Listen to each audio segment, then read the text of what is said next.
The marketplace reeked of oil, sweat, and something far fouler that clung to the air like a living fog.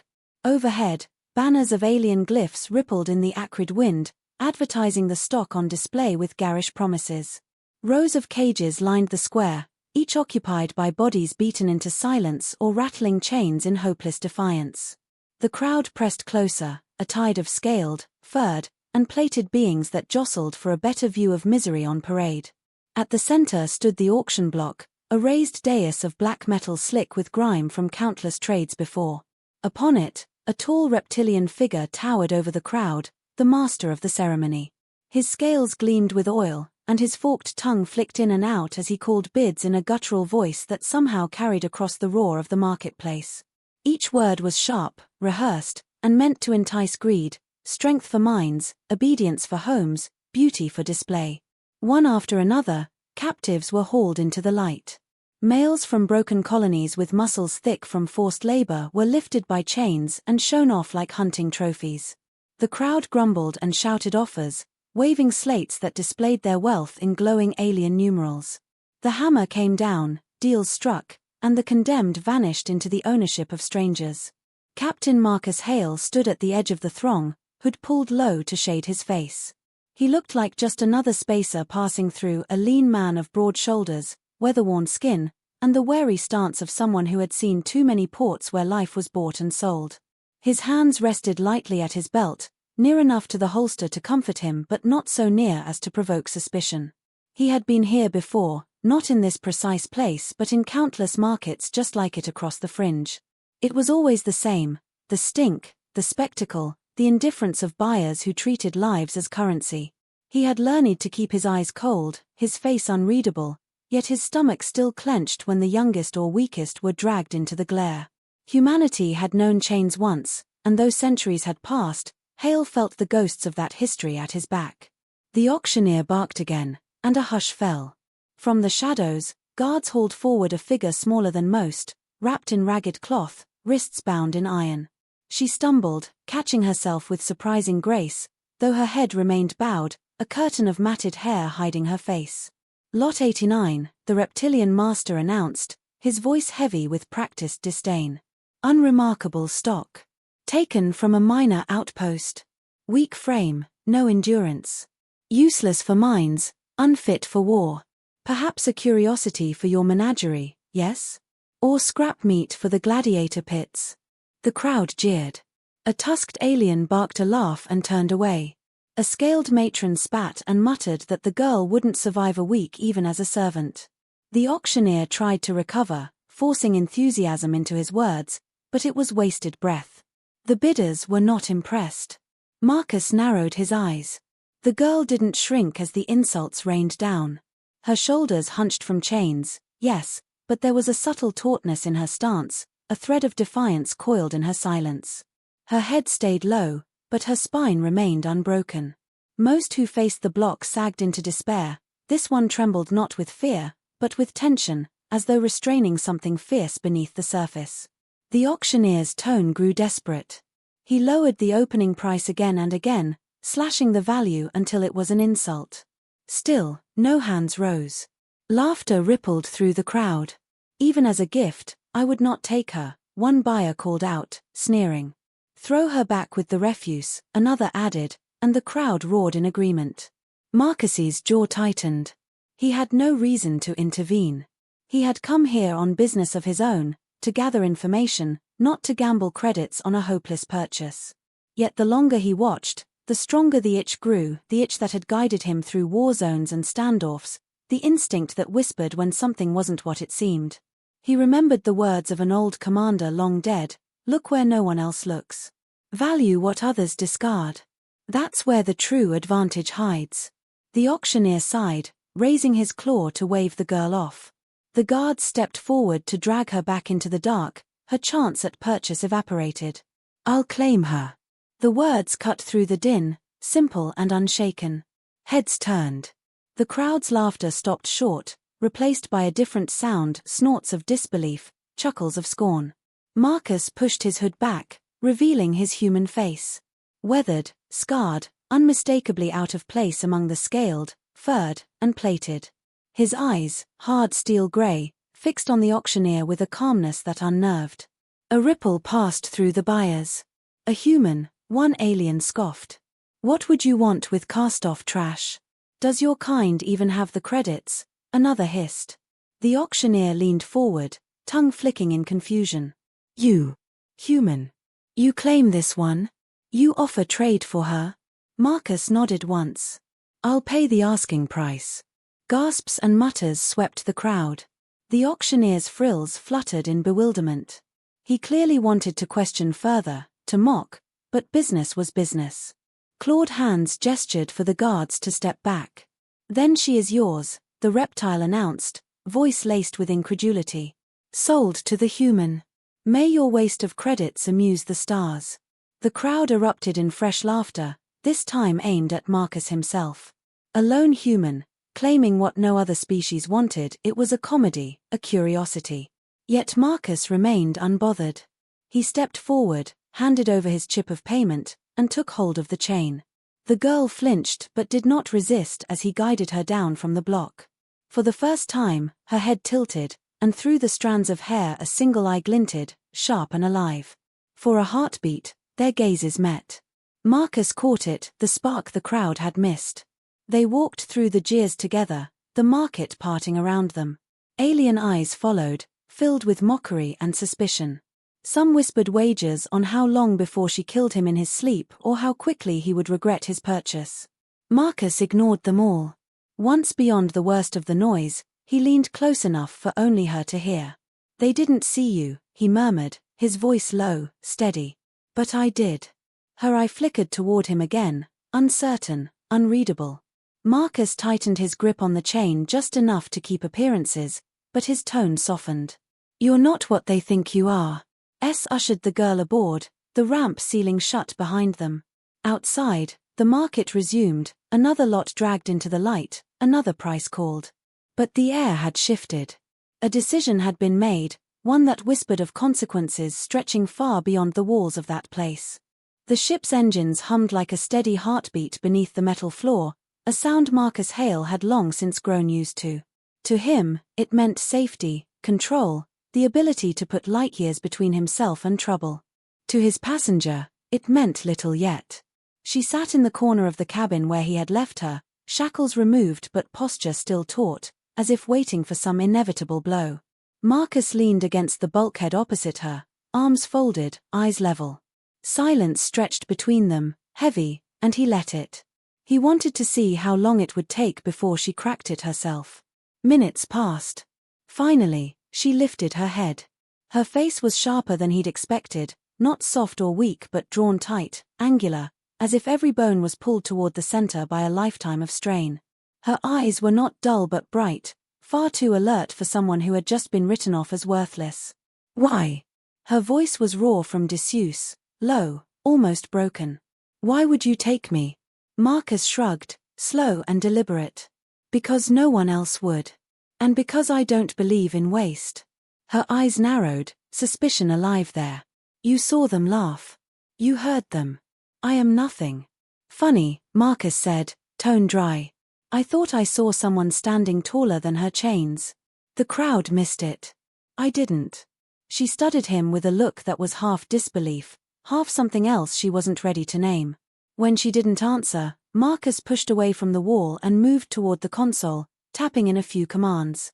The ship's sensors lit up, mapping the space around them, but his focus stayed on her voice, her silence, the shift of her posture. "You've got a name?" he asked without looking back.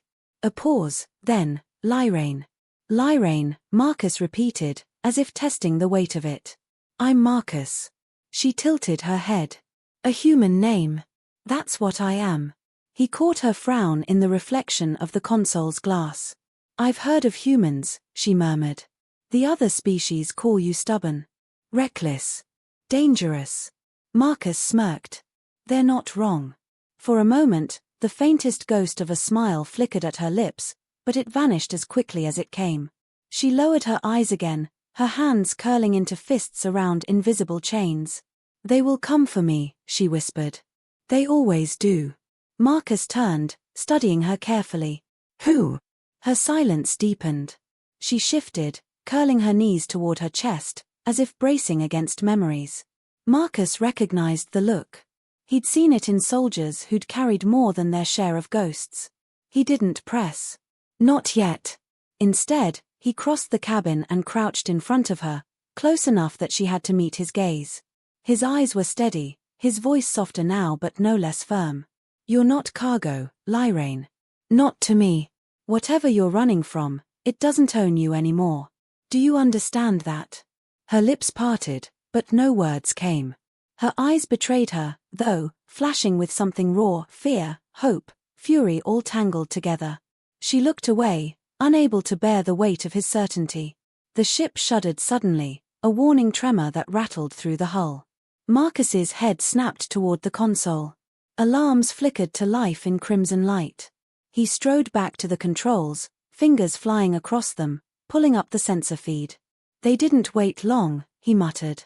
On the screen, blips appeared, ships rising from the atmosphere of the planet they had just left, engines burning hot as they cut a direct pursuit line. The mercenaries were faster than he'd hoped. Someone must have put a price on Lyrain the moment he walked out of the market. Her voice came from behind him, low and resigned. "I told you. They will come." Marcus glanced over his shoulder. "Then we'll outrun them. You don't understand. They always find me. Good thing I'm not easy to catch." He flashed a grin that didn't quite reach his eyes. The blips grew closer. Marcus slammed the throttle forward, the ship's frame groaning as it surged into higher velocity. Stars streaked into motion outside the viewports, but the enemy ships followed, matching speed, closing the gap. Lyrain's breathing quickened, her hands trembling where they clutched the seat. Marcus heard it without looking, felt the tension radiating from her. "Talk to me," he said, voice steady even as his hands danced over controls. "Who are they?" Her jaw clenched. "Slavers. Hunters. Not just buyers. They wanted me alive." "Why?" She hesitated, then her voice dropped to a whisper. "Because of what I am." Marcus cut a sharp glance toward her. Her eyes burned now, brighter than before, almost too bright. "They think I'm weak because I hide it," she said, each word trembling. "But my people, we were hunted. Hunted because of what we could do. I am the last. If they take me, they'll use me until there's nothing left." Marcus's chest tightened. Pieces clicked into place, the tension in her stance, the sharpness in her eyes, the way she had felt danger before the sensors picked it up. Not weakness. Something hidden. Something dangerous. "You're not weak," he said. "You're terrified of yourself." Her head snapped toward him, eyes wide, almost glowing now. "You don't know what I could do to you." Marcus met her gaze without flinching. "You could try. Or you could help me get us out of this alive." For a long moment, the cabin held only the shriek of engines and the hiss of alarms. Then Lyrain's hands slowly uncurled. She closed her eyes, breathing steady, as though reaching inward. The air in the room seemed to shift, a subtle vibration Marcus couldn't explain but felt in his bones. "Left," she whispered. Marcus turned the ship sharply without questioning. A blast of plasma fire scorched past where they had been a heartbeat earlier. "Down," she said, firmer now. He dropped the ship hard, slipping between the arcs of enemy fire that should have trapped them. His heart pounded, adrenaline sparking, but he kept his hands loose on the controls, following her words. The blips on the sensor shifted. The mercenaries adjusted, confused by his sudden precision. Lyrain's eyes opened, and when Marcus met them in the reflection, they glowed faintly, an otherworldly light that made his skin prickle. "You're reading them," Marcus realized aloud. Her voice was ragged. "Their thoughts, their intent. It's like fire in my head. I can barely." "Hold on," Marcus barked, pulling the ship into a spin that hurled them through the rocks of a nearby asteroid field. He felt the hull scrape, sparks flying, but it bought them cover. The mercenaries followed, but clumsier, firing blind through the debris. Lyrain's breathing grew harsher. Marcus glanced at her and saw sweat streaking her face, her hands gripping the seat so tightly her knuckles whitened. She was fighting not only the enemy but herself. "You're not alone," Marcus said, louder this time, as though sheer will could anchor her. You don't carry this weight by yourself anymore. You hear me? Her gaze flicked to him, and for a moment the glow dimmed, steadied, as if his words gave her something to hold on to. The ship burst free of the asteroid field, the enemy scattered behind. Marcus punched the engines to full burn, hurling them into open space. The mercenaries fell back, their formation broken, their trail momentarily lost. The alarms faded, leaving only the ragged sound of Lyraine's breaths and the low rumble of the ship's drive. Marcus leaned back in the chair, wiping sweat from his brow, adrenaline slowly draining. The ship burst free of the asteroid field, the enemy scattered behind. Marcus punched the engines to full burn, hurling them into open space. The mercenaries fell back, their formation broken, their trail momentarily lost. The alarms faded, leaving only the ragged sound of Lyraine's breaths and the low rumble of the ship's drive. Marcus leaned back in the chair, wiping sweat from his brow, adrenaline slowly draining. Behind him, Lyraine sagged against the seat, her glow gone, her face pale but alive. She looked at him with something new in her eyes, not suspicion, not defiance, but the faintest spark of trust. As beginning to shift. The Resolute drifted in the black gulf, engines running silent. Marcus had killed the drive hours ago, tucking the ship into the shadow of a tumbling asteroid. The rock's bulk blocked their signature, masking them from scanners while the mercenary fleet prowled the lanes nearby. The plan was simple: stay hidden, stay patient, wait for the predators to grow bored and scatter. But predators who smelled profit didn't bore easily. Marcus sat at the console, jaw tight, eyes fixed on the shifting blips. He'd lived most of his life among hunters and thieves, and he knew the rhythm of pursuit. The mercs weren't leaving. They were tightening the net. Behind him, Lyraine sat curled in a crash chair, face pale but watchful. She hadn't spoken much since the chase. The weight of what she had revealed, the truth of her blood, her gift, hung heavy in the air between them. She avoided his eyes, but Marcus didn't need her gaze to feel her turmoil. It radiated like heat. "They'll find us," she whispered, almost too soft to hear. "Maybe," Marcus said, adjusting a sensor dial. "But not without a fight. You don't understand. They've tracked me across systems before. No matter where I go, they find me." Marcus turned at that, his grey eyes hard. "Then maybe it's not just about running anymore." Her lips trembled. "If I fight, if I let go, people die." Marcus leaned closer, lowering his voice until it was sharp with conviction. "People die anyway. The only difference is whether you go down chained or standing tall." Lyraine flinched at his words, as if struck. Yet she didn't turn away. The blips shifted again. Marcus cursed under his breath. The mercs had split formation, circling wide, closing every path. His hands clenched on the console. He could push the Resolute into a desperate sprint, maybe breakthrough, but they were running low on fuel and her jump core was days overdue for maintenance. Luck didn't stretch forever. He rose from the chair. "Strap in. This could get ugly." The girl obeyed silently, but Marcus caught the flicker of dread in her eyes. He forced a grin he didn't feel, trying to make it sound like an adventure instead of a death run. Engines roared to life, throwing them forward. The asteroid spun away behind them, and the mercenaries pounced. Ships slid from the darkness like wolves, drives flaring, weapons warming. The first salvo came hard and fast. Marcus wove the Resolute between bolts of plasma, hull shuddering with near misses. His knuckles whitened on the controls, eyes sharp, mind locked in the rhythm of survival. Lyraine gripped the seat, trembling as the storm raged around them. She wanted to reach into the enemy's minds, to see their angles, their intent, but fear tangled her thoughts. The last time she had unleashed her power, the echoes of screaming minds had haunted her for months. Marcus's voice snapped through the chaos. "If you've got anything left, now's the time." Her heart pounded. She closed her eyes, forcing herself past Terra into focus. A spark ignited inside her skull, blossoming into a wave of alien consciousness. She gasped as the thoughts of hunters poured in: bloodlust, greed, the thrill of closing jaws. She fought to filter them, to find meaning in the noise.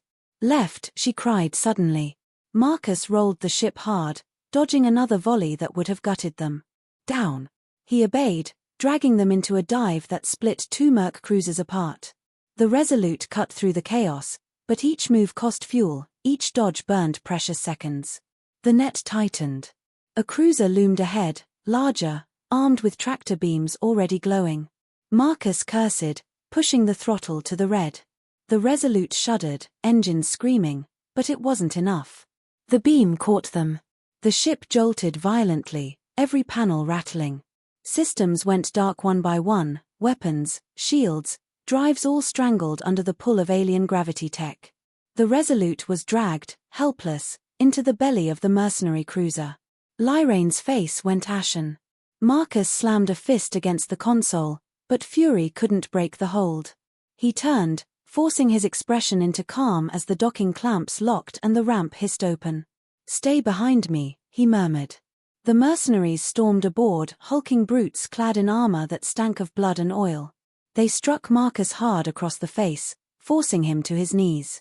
His vision blurred, but he spat blood onto the deck, glaring up at them with teeth bared. "Stupid human," one sneered. "Thought you could steal from the masters?" They ripped Lyrane from the chair, binding her wrists, dragging her like cargo. She struggled, a flash of power flaring in her eyes, but Marcus caught her gaze and shook his head ever so slightly. "Not yet." The mercs laughed as they hauled them both down the steel corridors, past rows of cages where other captives sat slumped. Alien men with hollow eyes looked up at the new arrivals. Marcus met their stares and saw the same despair he had witnessed in 100 markets. He filed it away, storing the weight for later. They were thrown into a holding cell, the door slamming shut. Marcus coughed, wiping blood from his mouth. Lyrane pressed against the wall, trembling, her eyes wide and haunted. "They'll auction me again," she whispered. "Sell me to the highest bidder. I'll never be free." Marcus leaned back against the bars, lips curling into a humorless smile. "They can chain our bodies. Doesn't mean they own us." She stared at him. "You don't give up, do you? Never learned how." Hours passed. Guards stomped by, dragging others toward the auction chamber. Each time the door opened, Marcus caught glimpses of the grand hall, the same spectacle as the market below, but grander, crueler. The wealthy were already gathering, eager to bid on the rare prize that Lyrane represented. Marcus waited. He watched the guards, counted their steps, measured the rhythm of their patrols. He studied the captives in nearby cells, saw the way their heads rose just slightly whenever he spoke, as if his voice alone reminded them of something they'd forgotten. When the time came, the guards yanked him and Lyrane out, marching them toward the stage. Chains bit into his wrists, but Marcus walked steady, chin high. Lyrane stumbled beside him, eyes downcast, though he caught the flicker of fire beneath her fear. The auctioneer on this ship was no different from the last, another reptilian brute, voice booming as he announced the prize. "Behold, the last daughter of a dead race. A telepath, pure and unbroken. Imagine the power, the profit." The crowd roared, credits flashing like stars. Lyrane flinched at the noise, her mind assaulted by the hunger of so many alien thoughts. She nearly collapsed, but Marcus stepped closer, pressing his shoulder against hers, grounding her with sheer presence. Then he spoke not to her, but to the crowd. "You think you own us. You think chains make you masters. But you're wrong." The guards struck him, but Marcus laughed through the blood. His voice rang out, raw and unyielding. ChatGPT said. Under the suffocating lights of the auction chamber, the crowd's roar swelled until it seemed the ship itself vibrated with greed. Lyrane stood frozen in the center, her wrists shackled, her heartbeat wild against her ribs. She could feel them, hundreds of minds pressing against her own, a storm of hunger and anticipation. Their desires clawed at her like 1,000 hands, each one demanding she bend, break, and be sold.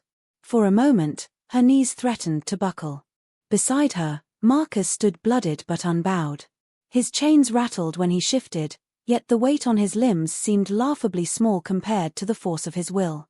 He scanned the chamber with steady eyes, marking exits, counting guards, measuring odds that no sane man would call survivable.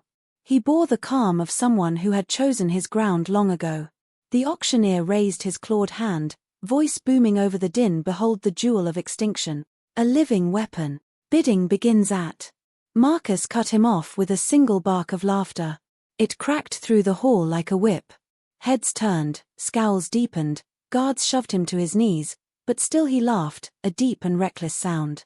You fools, he spat, lips torn, blood streaking his chin. You think chains hold us? You think credits buy souls? You've forgotten something vital. The guards kicked him, but his words carried anyway, slicing through the haze of greed. Some of the captives in their cages lifted their heads higher now, eyes flickering with the faintest ember of remembrance. Marcus leaned close to Lyrane, his breath ragged, his voice a whisper meant only for her. It's time. No fear. No restraint. Show them what freedom feels like. Her hands trembled. She had spent her life fleeing, burying, silencing the storm inside her. But Marcus's gaze anchored her, fierce and unwavering, as if he believed more in her than she ever had. The auctioneer slammed the gavel down, the crowd erupting with bids. Lyrane's chest constricted, her mind overwhelmed by the cacophony of alien voices, each more ravenous than the last. She wanted to crumple, to fold into nothingness. Yet Marcus's whisper lingered like fire in her veins. She closed her eyes. The storm inside her broke. It poured from her in a silent scream, a tidal wave of thought and fury. Minds shattered against her were like glass under a hammer. The crowd convulsed as one, some clutching their heads and collapsing, others crying out in terror as their hungers were reflected back at them in grotesque clarity. The auctioneer staggered, his booming voice strangled into a gargle of fear. The guards lunged, but Marcus was ready. With brutal efficiency, he rose from his knees, chains still binding his wrists but turned into weapons. He swung the links across a merc's jaw, the crack of bone echoing as the brute toppled. Another rushed in, blade flashing, but Marcus drove his head forward with a skull-breaking blow. The man fell without a sound. Around the chamber, the captives stirred as if Lyrane's eruption had ripped the fog of despair from their minds. One by one, they rose against their jailers, fists and fury replacing submission. Chains clattered as they were torn loose, weapons stripped from stunned guards. The auction hall descended into chaos. Lyrane stood at its center, her eyes glowing with an otherworldly light, her hair lifting as though stirred by unseen currents. She could feel every mind within reach, every scream, every pulse of terror, every frantic calculation. The urge to crush them all tempted her, to silence the galaxy's cruelty in one sweep of her will. But Marcus's voice cut through the storm. Control it. Don't let it own you, make it yours. Her chest heaved, sweat streaking her face as she pulled back, shaping the wave instead of drowning in it. She pressed into the guards' minds, forcing panic, sowing confusion. Their formations broke, discipline crumbled. The mercenaries turned their weapons wildly, some firing on their own in blind terror. Marcus ripped a blade from a fallen guard's grasp, steel flashing in his hands. His movements were brutal, efficient, born of years in pits where hesitation meant death. But for all his violence, his eyes stayed fixed on her, as though willing her not to lose herself entirely. The tide shifted. Captives surged forward, overwhelming their captors with desperate ferocity. The chamber became a battleground, screams, fire, blood, and the ringing of steel. Bidders scrambled for exits, trampled beneath the weight of the rebellion they had come to exploit. Marcus cut his way through the melee to reach her side, panting, blood slick on his arms but his grin feral. You're doing it, he said. You're turning the tide. Her voice shook. I can't hold it much longer. Then let's finish this before you break. He caught her arm, pulling her toward the dais where the auctioneer cowered. The creature tried to flee, but Marcus pinned him with a chain around his throat. Call them off, Marcus snarled. The auctioneer gasped, clawing at the steel biting into his neck. Lyrane stepped forward, eyes burning. She didn't speak aloud, instead, her mind speared into his, ripping away his will with cold precision. His body stiffened, then his voice rang out, trembling but clear. Stand down. The remaining guards faltered, their confusion deepened by Lyrane's command echoing through their minds. The captives seized the moment, overwhelming the last resistance. The chamber fell silent save for the ragged breaths of the freed. Chains lay broken across the floor. Blood pooled at Marcus's boots.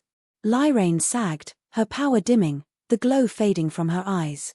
He caught her before she fell, steadying her against his chest. "You did it," he whispered. She looked up at him, exhaustion etched into her features, but beneath it a fragile smile. "We did it." Around them, the freed captives gathered, eyes wide with newfound defiance. Some stared at Lyrane as though she were a goddess, others at Marcus as if he were a prophet of rebellion. He looked at them and saw not worship but a spark, the beginning of something larger than survival. "We're not done," he told them, his voice carrying through the ruined hall. "This was one ship. One slaver crew. The galaxy is full of them. But chains can break. You've all seen it tonight." A murmur spread, low at first, then rising into a roar of agreement. The sound was not of fear, nor of submission, but of resolve. Marcus tightened his arm around Lyrane, feeling the tremor in her body, the toll her gift had taken. Yet she stood beside him, unbroken, her gaze steady despite the shadows of what she had unleashed. The freed poured out of the chamber, seizing control of corridors, overwhelming the last pockets of resistance. The cruiser shuddered as systems were sabotaged, alarms shrieking. Marcus led them forward, guiding them toward the hangar, toward stolen ships and a chance at escape. By the time they reached the bay, fire raged through the vessel. The Resolute still rested in its clamps, battered but intact. Marcus turned to the ragged crowd, his voice sharp with command. "Take what you can. Fly. Live free. And if you've got the will, fight." Some scattered toward other ships, others crowded toward his, but all moved with the urgency of people reborn.